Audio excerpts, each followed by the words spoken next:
Telangana BJP అధ్యక్షత పదవిలో కీలక మార్పులు చోటు చేసుకున్నాయి. చంద్రబాబు నాయకుడికి అత్యంత సన్నిహితుడిగా భావించబడే రామచంద్రరావును తెలంగాణ బీజేపీ అధ్యక్షుడిగా పార్టీ అధిష్టానం ఖరారు చేసింది. ఈటల రాజేందర్కు అధ్యక్ష పదవి రాకుండా బీజేపీ సీనియర్ నాయకులు చెక్ వేశారు.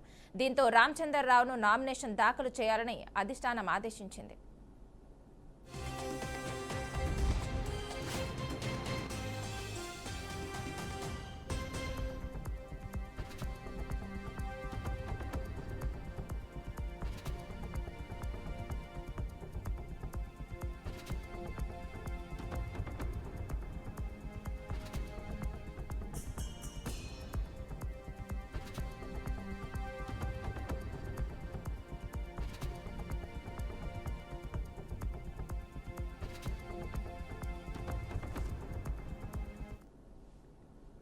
తెలంగాణ బీజేపీ అధ్యక్షత పదవిలో కీలక మార్పులు చోటు చేసుకున్నాయి.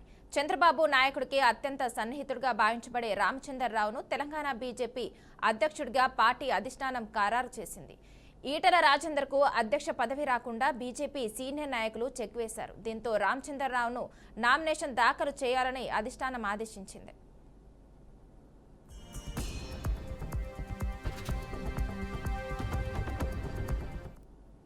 ఇక ఇదే విషయానికి సంబంధించి మరింత సమాచారం మా అవుట్పుట్ ఎడిటర్ వెంకట్ అందిస్తారు. వెంకట్, చెప్పండి. తెలంగాణ రాష్ట్ర బీజేపీ అధ్యక్షుడు ఎవరు అనే దానికి మొత్తానికి చెక్ పడింది. కొద్దిసేపు క్రితం బీజేపీ కేంద్ర హైకమాండ్ బీజేపీ సీనియర్ నేత రామచంద్రరావు పేరును ఖరారు చేసింది. ఆయన పార్టీ సీనియర్ నేత, అదేవిధంగా పార్టీతో చాలా కమిటెడ్ గా ఉన్నటువంటి వ్యక్తి. చాలా రోజులుగా ఆయన అడ్వకేట్ కూడా, ప్రముఖ అడ్వకేట్ కూడా. బీజేపీ సంబంధించిన కేసులు కానీ, లేదంటే ఆర్ఎస్ఎస్ రిలేటెడ్ సంబంధించిన కేసులు మొత్తం కూడా ఆయనే హ్యాండిల్ చేస్తూ ఉంటారు.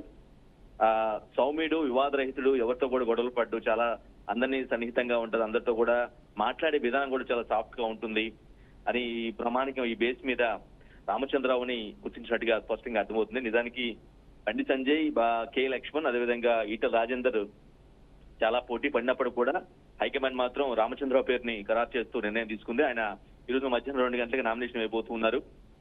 ఆల్మోస్ట్ వేరే నామినేషన్ దాఖలయ్యే అవకాశం కనిపించట్లేదు. ఆయన ఒక్కడే నామినేషన్ వేసే పరిస్థితి కనిపిస్తుంది. కాబట్టి ఆల్మోస్ట్ తెలంగాణ రాష్ట్ర బీజేపీ అధ్యక్షుడు ఎన్నిక ఏకగ్రీవం అయ్యే అవకాశం అయితే స్పష్టంగా కనిపిస్తుంది. మొత్తానికి కష్టపడ్డ వ్యక్తికి, అంటే పార్టీలో కమిటెడ్ గా ఉండి కష్టపడి పనిచేసే వ్యక్తులకి పదవులు వస్తాయి అని చెప్పడానికి మొత్తానికి ఈ తెలంగాణ రాష్ట్ర బీజేపీ అధ్యక్షుడు రామచంద్రరావు ఎన్నిక ఒక లివింగ్ ఎగ్జాంపుల్ గా మనం తీసుకోవచ్చు.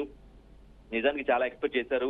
బండి సంజయ్కి మరోసారి అవకాశం ఇస్తారని ఎక్స్పెక్ట్ చేశారు. అదే కె లక్ష్మణ్ కూడా రేస్ లో ఉన్నారు. అన్నిటికి మించి ఈటల రాజేందర్ ఏదైతే మొన్న పార్లమెంట్ ఎన్నికల్లో మల్కాజ్గిరి నుంచి బంపర్ మెజార్టీతో గెలిచి అందరి దృష్టిని ఆకర్షించినటువంటి ఈటల రాజేందర్ ఆయనకి ఇస్తారేమో అని చాలా మంది ఆశించారు. అట్ ది సేమ్ టైం కొంత, అంటే తెలంగాణ ఉద్యమంలో బాగా పనిచేసిన వ్యక్తి, ఫస్ట్ నుంచి కూడా తెలంగాణకి బాగా గట్టిగా మద్దతు ఇస్తున్నట్టు వ్యక్తి ఈటల రాజేందర్ ఖచ్చితంగా ఆయనకి ఇస్తారేమో అన్న భావన అయితే ఒక దశలో అందరికి కలిగింది. కానీ అవన్నీ కూడా పటాపంచలు చేస్తూ కేవలం రామచంద్రరావు ఎవరైతే ఉన్నారో ఆయన ఎమ్మెల్సీకి కూడా పనిచేశారు.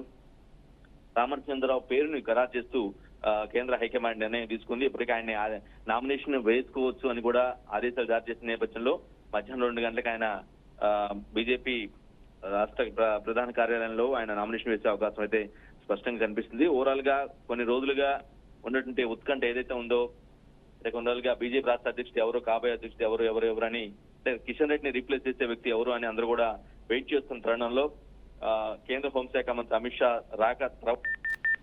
ఆయన టూర్ ముగిసిన తర్వాత, నిజామాబాద్ టూర్ ముగిసిన తర్వాత ఒక నిర్ణయానికి వచ్చేసి కేంద్ర హైకమాండ్, బీజేపీ హైకమాండ్ ఒక స్పష్టమైనటువంటి ఆదేశాలు జారీ చేసింది. తెలంగాణ రాష్ట్ర బీజేపీ అధ్యక్షుడిగా రామచంద్రరావు పేరుని ఖరారు చేస్తూ నిర్ణయం తీసుకోవడం జరిగింది. సో ఓవరాల్ గా కొంత, అంటే ఎవరైతే ఆశించారో, పదవిని ఆశించి భంగపడ్డారో వారు కొంత డిసప్పాయింటెడ్ గా ఉన్నప్పుడు కూడా రామచంద్రరావు తీరు అందరికీ కూడా కొంత సన్నిహితంగా ఉండేలాగా, అందరినీ కలుపుకోలుగా ఉండే విధంగా, వివాదరహితుడిగా, సౌమ్యుడిగా, అందరితోనూ చాలా కలిసిపోతారనే ఏదైతే కొన్ని పాజిటివ్ నోట్స్ ఉన్నాయో ఆ నేపథ్యంలో రామచంద్రరావు పేరుని ఖరారు చేయటం, దాన్ని మిగతా ఎవరైతే పదవి కోసం ఆశించారో, పదవి కోసం పోటీ పడ్డారో వారు కూడా యాక్సెప్ట్ చేస్తూ, వెల్కమ్ చేస్తూ రామచంద్రరావు పేరుని ఖరారు చేయడం, దాన్ని వెల్కమ్ చేస్తున్న పరిస్థితి కనిపిస్తుంది. ఓవరాల్ గా కొన్ని రోజులుగా పడినటువంటి ఉత్కంఠకైతే సరిపడిందని చెప్పుకోవాలి. ఇంతకు ముందు బండి సంజయ్ అధ్యక్షుడిగా ఉన్నప్పుడు ఒక విధంగా ఉంది, తర్వాత కిషన్ రెడ్డి అధ్యక్షుడిగా ఉన్నప్పుడు ఒక విధంగా ఉంటుంది పార్టీ. అంటే పార్టీ యొక్క స్టాండ్, పార్టీ ఏ విధంగా బలోపేతం అవుతుంది, దశల వారీగా అంటే ఏదైనా ఒక పార్టీ బలోపేతం జరగాలంటే ఖచ్చితంగా రాష్ట్ర ఆ నాయకత్వం మీద ఆధారపడి ఉంటుంది. కాబట్టి ఆ రాష్ట్రంలో పట్లర్గా ఆ పార్టీ నడిపించే వ్యక్తి చాలా సమర్థుడై ఉండాలనేది ఈ జనరల్ గా ఎక్కడైనా సరే ఏ రాష్ట్ర అధ్యక్షుడి ఎంపికలో కూడా ఇవే ప్రమాణికంగా తీసుకుంటూ ఉంటారు. అతని యొక్క సమర్థతను బట్టే పార్టీ యొక్క బలోపేతం జరుగుతుందనే ఒక బేస్ గా జనరల్ గా ఆయా పార్టీల యొక్క అధిష్టానంలో హైకమాండ్లు భావిస్తూ ఉంటాయి. నేపథ్యంలో అన్ని ఆలోచించి చర్చలు జరిపి సంప్రదింపులు జరిపిన తర్వాతనే రామచంద్రరావు పేరును ఖరారు చేసినట్టుగా అర్థమవుతుంది. Manasa. Okay, thank you Venkat.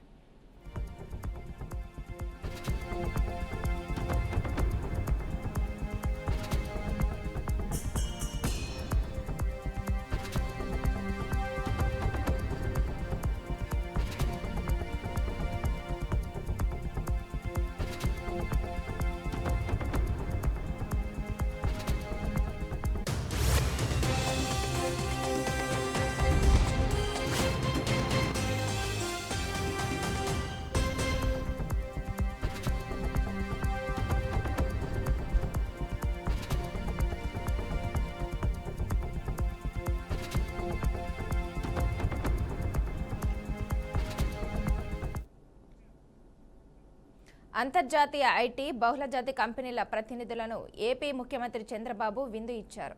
అమరావతిలో ప్రతిష్టాత్మకంగా ఏర్పాటు చేయనున్న క్వాంటమ్ వ్యాలీపై నేడు నేషనల్ వర్క్షాప్ జరగనుంది. ఈ వర్క్షాప్లో పాల్గొనేందుకు వచ్చిన దిగ్గజ ఐటీ సంస్థల ప్రతినిధులకు సీఎం చంద్రబాబు తన నివాసంలో డిన్నర్ ఏర్పాటు చేశారు. ఆయా కంపెనీల ప్రతినిధులతో సీఎం అమరావతిలో ఏర్పాటు చేయనున్న క్వాంటమ్ వ్యాలీపై చర్చించారు.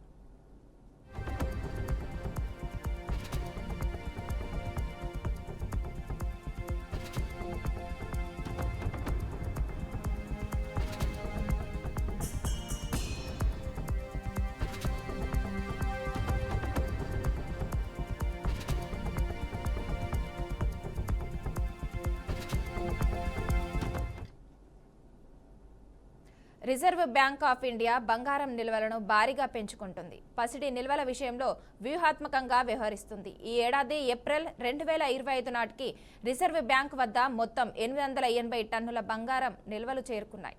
ఇక దేశంలోని ప్రతి ఇంటిలాగే రిజర్వ్ బ్యాంక్ ఆఫ్ ఇండియా కూడా బంగారం ప్రాముఖ్యతను బాగా అర్థం చేసుకుంది. 1991 ఆర్థిక సంక్షోభం నుండి గుణపాఠం నేర్చుకున్న తర్వాత ఇప్పుడు దాని బంగారు నిల్వలను చాలా రేట్లు పెంచుకోవడానికి ఇదే కారణం.